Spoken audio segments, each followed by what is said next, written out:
Right, with us you have Johan Veyer, coach of Namibia's hockey team that's going to compete in Ghana at AFCON. And you had a warm-up match here today, 0-0, against an invitation team. So what's your thoughts on the game? I think playing, let me take it from this side, playing in this weather, 12 o'clock, 1 o'clock in the afternoon, we tried to adapt to the conditions that we're going to get in Ghana, to play under that heat. That is why we're playing in the afternoon. Personally, I think with our defensive structure at the back, it's not there yet, but we're getting to the point that we can play at the back at ease and distribute the ball in safety at the back.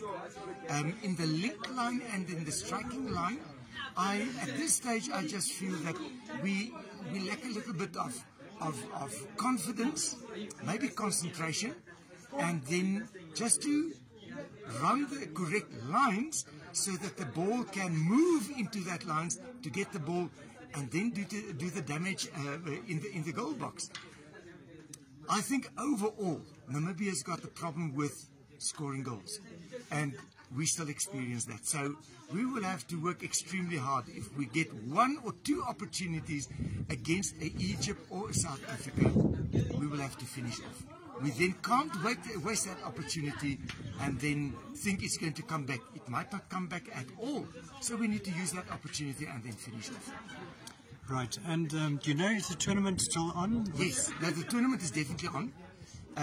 I spoke to the guys in Ghana, and also the tournament director, Joseph Ahmed, that is from Egypt. He's the tournament director, and he said whatever, the tournament will take place.